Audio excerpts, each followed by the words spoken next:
All right, so all guests on ZASLOW Show 2.0 are brought to us by the official beer of the program, Johnny Cuba. European roots with a Caribbean soul, a refreshing German lager in a can. That's how we're going to get the weekend started. You can pick up a six-pack of Johnny Cuba, your local Sedanos, Presidente, Winn-Dixie, Fresco y Mas. Remember, always drink responsibly. And, of course, don't forget Johnny Cuba's mantra, stay tranquilo.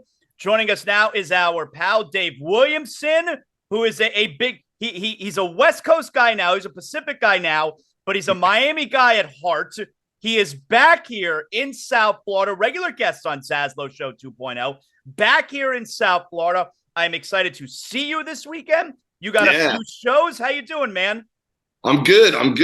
Yeah, I'm in town doing a co-headline run with my buddy Forrest Shaw, who I have a podcast with.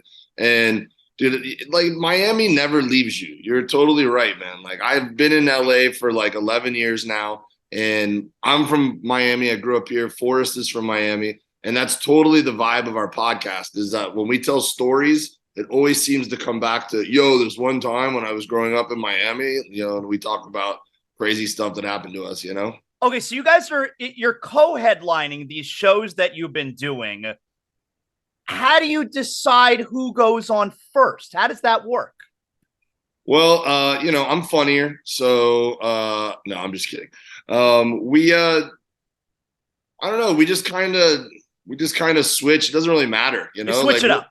Yeah, we're in Key West right now, and there's a couple guys who moved here who are good buddies of ours who are super funny comics and just decided they didn't want to travel every weekend. And they're like, dude, let's move to Key West and open a comedy club. So last night it was the two of them opening and then the two of us. So it was 4 headliners on one show, which is really cool. It's not normally what you would see, when you go to your typical comedy club. But sometimes it's like energy too, because Forrest is like more laid back and I'm just like an idiot when I'm on stage and have a lot of energy. So, here Forrest is dancing in his underwear. I was thinking about flipping the computer around and showing you that, but I'll spare you. So this weekend though, for one of the shows you're doing, you're actually going to record your podcast for everybody? Yeah. Yep. That's tonight in Miami. So we already sold out all the Miami shows tonight and tomorrow, and then Sunday at Dania Improv, there's still tickets. So yeah, tonight's going to be the one night instead of just doing mostly stand up. We're going to actually record a live version of our podcast and do some segments from the podcast and stuff like that. Have you ever done that before? Record the podcast in front of an audience?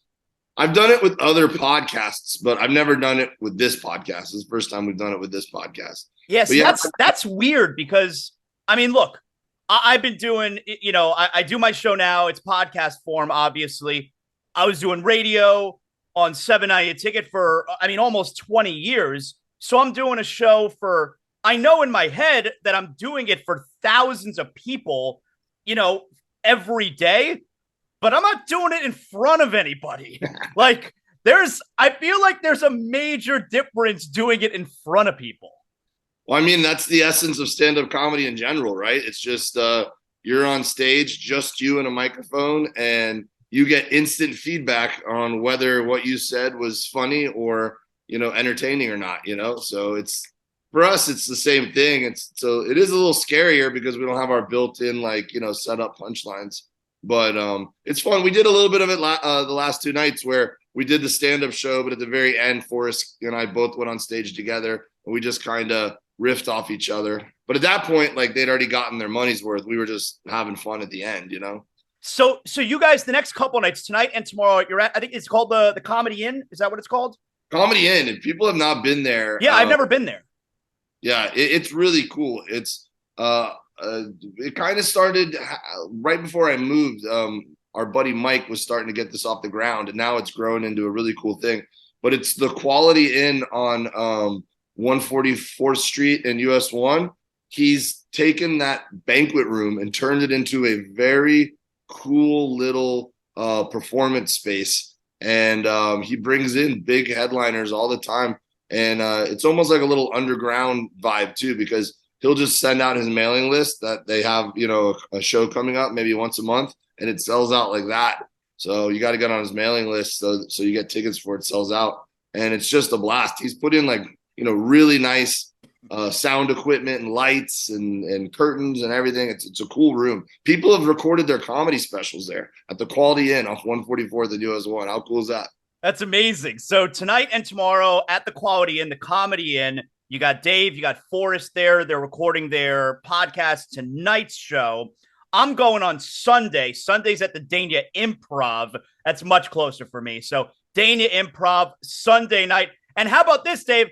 I'm tossing Judaism to the side to come see you on Sunday night, because Sunday night is the night that Yom Kippur, the holiest day of the year, begins. I'm throwing Judaism to the side. My wife and I were still coming to see you Sunday night. How about that? Hey, bless you, brother. We didn't know that when we planned this. And then I kind of was thinking, I go, man, I know I have a lot of friends in that area, and I wonder why those people specifically haven't told me they bought tickets. And then my one buddy told me, he goes, hey, man, that's like our holiest night. It is. And I was like, well, all right. No, we're coming. We're coming. Yeah. See, that's and aren't you fasting? So let's we don't have to give away the trade secrets. All right, I'm not necessarily fasting. You'll get a faster buzz. You're not. That's eating. Right. That's right. I mean, you're not supposed to drink either, but that is true. I can fast. I have the 2 required drinks at the Dania Improv. I'm going to be laughing the loudest. All right, you'll hear me right there. That's right. Yeah, I'm looking forward to it. So tonight, tomorrow, Comedy Inn. Sunday, I'll be there seeing you at the Dania Improv. All right, so I got a few things for you. Number one, you're in your Dolphins tank. I saw the pictures. You were at the Dolphins opener in Los Angeles, right? Yeah, we went to the Chargers game. I brought my family.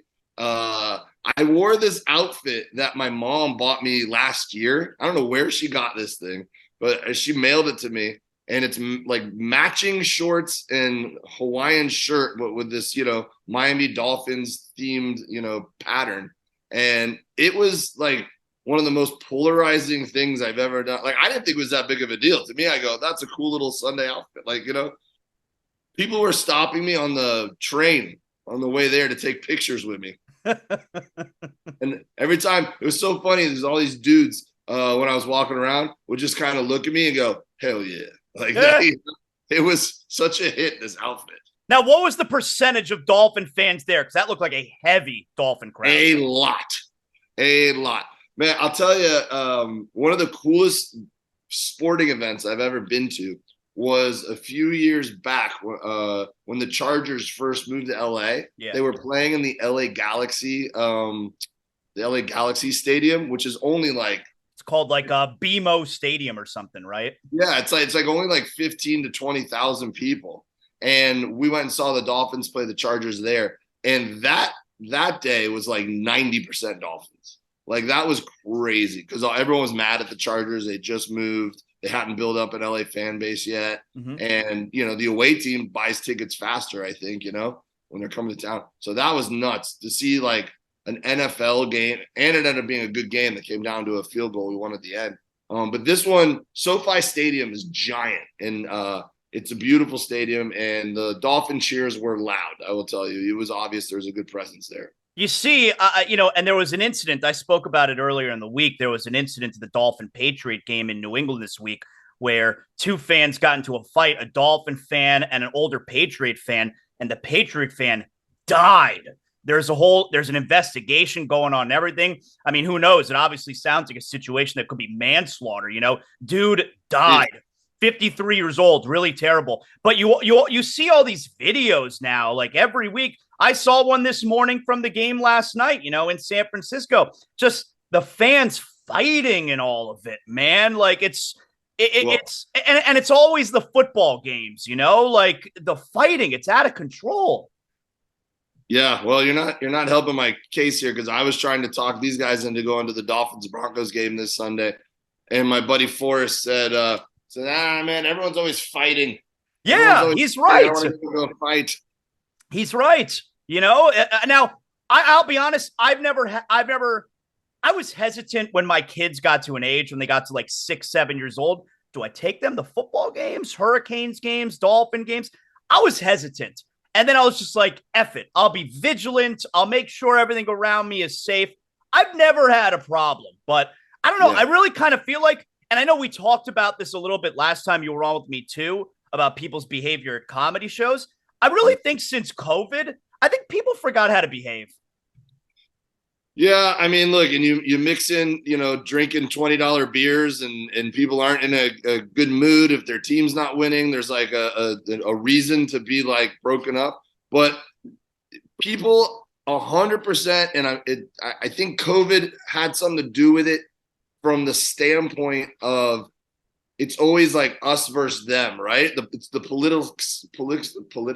politicizing of everything, It's and if you're at a football game, you're literally wearing one team's colors and the other, and there's something that you disagree with. Everyone wants to have a disagreement these days. Whereas when I was a kid and going to games, we could totally be obnoxious and cheer, but at the end of the game, for the most part, you'd slap five and be like, "Hey, man, it was a good game."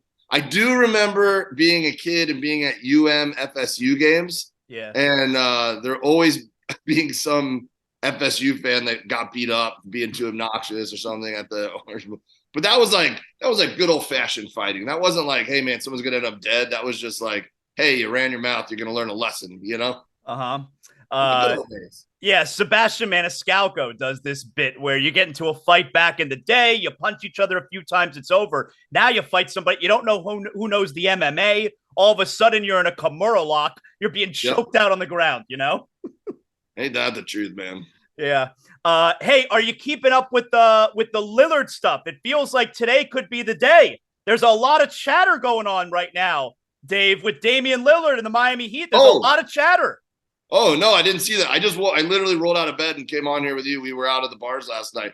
No, is it going down? Is today the day? Today might be the day. Okay, so you were at bars last night. You're having a good time. You're performing. There's a lot of chatter. Today could be the day. That would be exciting, right? Oh, heck yeah, that would be exciting. Is there any word on what we might have to give up? Nah, I don't know. They haven't got that far yet? Yeah. Well, no, I think they have, but I think the Heat are super secretive and that kind of stuff doesn't get out until it gets out. But I don't know. Today could be a big news day. That'd be fun. Yeah. I mean, look, if the deal gets done, whatever it is, it's going to be great no matter what. But I kind of low-key hope we can find a way to hold on to Hero, man. Yeah. I really like watching him play, but I know that's a big part of the puzzle. We might have to lose him, and that's just part of it. But my kids loved him. He's been my kid's favorite player forever. My son was in an accident this summer, a car accident, and the Miami Heat organization sent him a signed Tyler Hero jersey and a ball and everything. Isn't that great? Like a get well soon thing. And I don't know. I hope we can keep him. But I'll be happy if we got Lillard no matter what. The Heat are so good about that kind of stuff. I know you sent me the videos that they sent to your boy, and they're so good about that kind of stuff. It's really great. I have to tell you, since the last time we spoke and we talked about fan behavior at comedy shows, because remember last time we spoke, it was like the day after I saw Brad Williams at the Improv, and I disrupted the show because I yelled at someone who was sitting behind, remember? And then that guy got thrown out, rightfully so. But I disrupted the show and I felt bad. You told me I don't have to feel bad. Brad also told me I don't have to feel bad. But ever since the last time we spoke, and you told me about how you think that people going to a comedy show have the wrong impression about how they're supposed to behave, because all the clips we see now that comedians put out, it's a whole lot of crowd work. So audience members think they're supposed to be involved. And ever since you told me that, I can't stop noticing it, where every clip I see online, it's all crowd work. Well, we had a guy last night who was like, and he wasn't like doing it purposely to be a jerk, he just was wanting to be part of the show. And so Forrest went first last night, and the very beginning of his set, everything Forrest was saying, the dude was speaking up and saying something. And so Forrest immediately had to be like, hey man, this is not going to work if you keep doing this. He's like, I can't think when I'm listening to you. I can't talk and listen to you, and you got to stop. And then the guy was trying to be funny back. And so Forrest immediately said, he goes, have you ever been to a comedy show before? And the guy went, no. So it's just, he'd never been before, and he had no idea how to behave. And so you have to teach adults how to behave. At that point, you almost feel bad, right? It's like, all right, this is not how we behave in this venue. Like you hang out, and laugh, and I tell funny jokes. Exactly what Forrest said. He was like, here's how it's going to work. Like, I say something, you laugh, and then you stop making noises, You wait for the next opportunity to laugh. Yeah. And we rinse and repeat. We just keep doing this roundabout thing. Very simple exchange. I wanted to ask you, okay, so we all know that comedians, you'll embellish stories, okay? You want to make sure the story is extra funny. Every story is embellished. But is it bad form for a comedian to totally make up the story? Does every story have to come from a place of, okay, this happened and I'm adding to it? Is it okay to just make things up? I mean, I think it depends. If you're trying to pass it off as being authentic and it's completely made up and it's not true representation of, who you are or what you're trying to get across, then maybe. But there's nothing wrong with exaggerating. There's nothing wrong with taking two stories and making them one story. Like alt comics, all they do is lie, because a lot of their premises are like, I own a dragon. Here's my pet dragon. It's just random stuff. Like, so no one actually thinks they own a pet dragon. It's just the way that they're getting punchlines across. I'm a storyteller, so I do what you're talking about. I grew up watching my mom tell stories at the dinner table, and then when she tell the same story at dinner the next week to different people, I'd see how she learned what parts were funny, and she embellished some of it, and then the story got better every time she told it. And I think that's just being a good storyteller. That's awesome. What are some comics? Do you ever go back and watch old clips on YouTube of older comics? My older son loves comedy shows, hates when we go to the Improv because obviously he can never come. He's 14. If there's a show like in an arena, like we took him to see Kevin Hart like a year ago because that was in an arena. So we were able to bring him to see Kevin Hart. But like, I would love to bring him to see you, but we're obviously not allowed. So I'll show him old clips, and I was showing him Sam Kinison clips. Oh, yeah. The other day. And it's like, and he loved it, Will you go back and watch old clips of older comedians? Yeah, I mean, my kids, they're a little bit older than yours. So they've gotten into it. And so we'll watch Netflix specials together. We watch Nate Bargatze and Jim Gaffigan and Brian Regan. And sometimes I'm trying to think about old ones. Sometimes I'll go back. I've shown them a lot of old Brian Regan stuff for sure. I don't know. I'm trying to think of who else I might have gone back and watched, but I've definitely tried to expose them. Yeah, with some of the greats, Kinison, and want them to like know who comics are and the history of it. I find myself going back. I'll watch a lot of old Mitch Hedberg stuff also. If I'm just Mitch is perfect. Yeah, I think I've showed them Mitch. But living in LA, there's a show somewhere every night. Like every bar, coffee shop has shows, and a lot of great comics go do those shows because that's where we work stuff out when we're in town. So then we can go on the road and make money. But my son helps me. I run a show once a month in my neighborhood, and he helps me sell barbecue out the back. So he's gotten to sit and watch those shows, and he really likes it. He sits and he's got an interesting brain for it, and I see him back there really so good. And I ask him his opinions. And he usually has pretty good opinions after the show about who he liked and which jokes he liked. Like, do you think he's going to want to start trying to do shows? Oh, man, I didn't even get that far.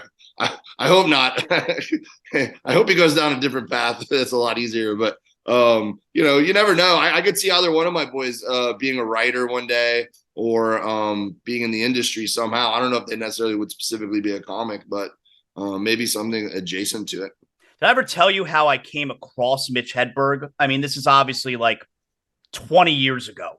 And I was at a show, me and my father's favorite comic is Lewis Black. All right. And Lewis Black, this is like 20 years ago, Lewis Black and Dave Attell were co-headlining a tour. David Attell. Yeah, like, fuck yeah, we're going to see Lewis Black and Dave Attell. And opening for them is a guy we'd never heard of, Mitch Hedberg. And so Mitch Hedberg comes out and, I mean, just fucking killed. We're like, We know David Tell and Lewis Black are going to be funny. That guy was just amazing. Yeah. And then like he got really big very shortly after that. We all know how it ended, of course, but so cool just randomly learned who Mitch Hedberg was that night. Yeah. No, he's one of the best, dude. I mean, he's got stuff like, Mitch Hedberg has jokes that are still in pop culture references today, getting like a receipt at a donut shop and an escalator can never actually break, it just becomes stairs, like he has jokes that you could still repeat and recite to this day. It's so he had funny. this one joke and nobody laughed at the joke. I'm going to rewrite that joke with all different words next time. Yeah. Hey man, so every Friday I do a segment. It's world famous. All right. Big game or not a big game. So I'm going to have you help me out here. We got to let the people know it's the weekend. So they need to find out what are the games worth spending their time on. Is it a big game or is it not a big game? So you ready? You're going to do this with me. We're going to get your help here. You're going to help tell us if it's a big game or not a big game. You ready? All right. I'm going to do my best. Let's do it. Tonight. All right. Now you're going to be working. So I know you're not going to be watching, but still tonight, 6:40 p.m. It's on Bally Sports, Florida. Milwaukee Brewers at Miami Marlins. Now, the Marlins, just 9 games remaining. Yeah. They're a half game out of the final playoff spot. This is the final homestand of the season. Brewers at Marlins. Big game or not a big game, Dave? Big game, dude. Every game counts at this point. This has been one of the most exciting Marlins seasons in a long time, so they have to win games going down the stretch. Big game. All right, there you go. See, you got the hang of it. You're a quick learner, man. Tomorrow, noon, ABC, number 4 ranked Florida State Seminoles at Clemson Tigers. Now, Clemson is not ranked anymore. Yeah. FSU looks like, they might be the best team in the country. They squeaked past Boston College, a 2-point victory last week. This is kind of a battle for the ACC. Is Clemson on the way out and FSU on the way up? FSU at Clemson, big game or not a big game? I'm going to go not big game. And I wish this would be a fun one to say big game because Clemson, a very good program, seems to be down this year. It would be something where I think it would be a high upset alert kind of game, But I'm not going to say that because I watched a couple quarters of Clemson football this season, and it's not a fluke. They're bad. They're really bad this year. So I think that's going to be a stink fest. FSU kills them. Not a big game. All right. Tomorrow, 3:30, ESPN 2, the number 20 ranked Miami Hurricanes at Temple. The Canes now, they're finally ranked. They were ranked last week. They moved up. They were 22. Now they're number 20. Mario Cristobal, things seem to be going in the right direction. What do we make of the Canes on the road this weekend at Temple? Big game or not a big game? Well, if I'm going to use the same logic, I got to go not a big game because you're right. The Canes are clicking. They look really good. And I don't know about what Temple's got to offer this year, but year in, year out, it's not usually much of a challenge. So hope not jinxing them, but I think Miami crushes them. So not a big game. See, you're playing the game right. Just because it's a team you like, let's say. I know you're wearing an Auburn hat. I know you're a big Auburn guy. But just because it's a team that you like, the Hurricanes, doesn't mean every game's a big game. So you understand what we're doing here. I like it. All right. Saturday, 7 p.m., SEC Network, Charlotte at number 25, Florida Gators. The Gators are now ranked after a great home win at the Swamp last week. They kicked the shit out of Tennessee. So the Gators hosting Charlotte, big game or not a big game? So I lived in Charlotte for a few years. It's where I first started doing comedy. I chased my college sweetheart up there, who's now my wife.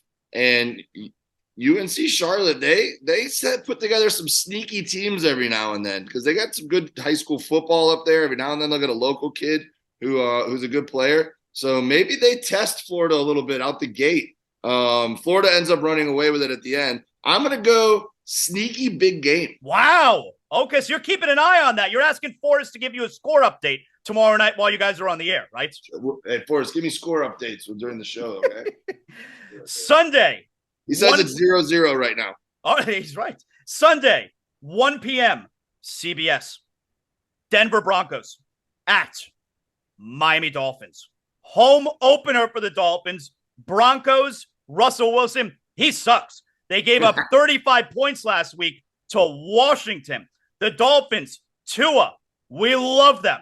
Big game or not a big game? Oh, huge game. Every game's going to be a big game for the Dolphins this year. They're so fun to watch, and it's the NFL. You never know what happens. Even though the Broncos are 0-2, they still have a good coach. They still have a storied quarterback. They're figuring things out, so you don't want to take them too lightly. And look, the Broncos, even though they lost last week, they were a 2-point conversion away from taking that game, right? Or for maybe winning that one. So big game. When you have an offense as explosive as ours, every game's a big game. It's going to be a fun season to watch Dolphins games. You know, the Dolphins were really good last year when they were 7-3. Then Tua got hurt, and we had super high hopes. I feel like they're so much better this year than they were at that point last year, right? I mean, you always got to give a team too. I mean, look, they've been in, Mike McDaniel's system for a whole year now. You've patched a couple holes where we needed upgrades. And it wasn't just Tua. Like, everyone was banged up last year. Like, the whole team was playing hurt at one point. I mean, even the defense. And the defense played pretty good last season for the most part. So I think that this is a really fun Dolphins team. I think you're right. I think we can, possibly go all the way. Who knows? But more important than anything, ever since this new regime took over and we added these weapons, I just love that the Dolphins are fun. Yeah. Like, it would be great if we won. It'd be great if we went to a Super Bowl. But it's just good to know that it's worth going home and turning the TV on Sundays, that it's going to be fun and entertaining. I got one more for you here, Dave. Sunday night, 7:30, Apple Plus, Inter Miami, Messi at Orlando City. Now, Inter Miami is still up against it, trying to make the playoffs. Messi, he got hurt last game, not serious, but he's out for Sunday night. So no Messi, Inter Miami at Orlando City. Big game or not a big game? Oh, man, let's go big game. That's got all the makings. It feels like a sports movie. Like, no one cared about the local soccer team, and then Messi comes in and it's the bright lights and, elevates everybody. And then now he's out. Can the other guys put the team on their back and be like, Messi, you've taught us how to do it the right way. We're going to win for you. And everyone cheers and they go out and they win in, some harrowing fashion at the end. Look, let me tell you what I never thought I'd ever say in my life is that I not only paid the $9.99 a month or whatever so we could watch soccer games. I spent like $100 on an Inter Miami shirt when I was in town a few weeks ago. And I'm like, I never thought I'd be spending this kind of money on a Miami soccer team, gear. Yep. And I did it, man. So the fever's real, man. Big game. There you go. And that right there, alongside Dave Williamson, is another edition of Big Game or Not a Big Game. Excellent job there, Dave. Tell everybody again how they can see you tonight, tomorrow, and Sunday night. You got it. Sunday night tickets still available to the Dania Improv. Ticket link on my website, DaveWilliamsonComedy.com. Follow me on social medias at Dave W Comedy. My buddy Forrest Shaw is at Forrest Shaw. We have a podcast called The Mermen. We called it that because we're both of aquatic backgrounds. He was a marine biologist and I was a water polo coach, and we're both natural watermen, and we thought it'd be a funny name. And so if you like podcasts, subscribe to The Mermen, and please come out and see the show on Sunday night, guys. The marine biologist episode of Seinfeld was on a couple days ago. Classic episode. Yeah, it's one of the best. Great job, Dave. Thanks a lot for joining me, man. I love you, Zaz. Great to see you, dude. Thank you, pal.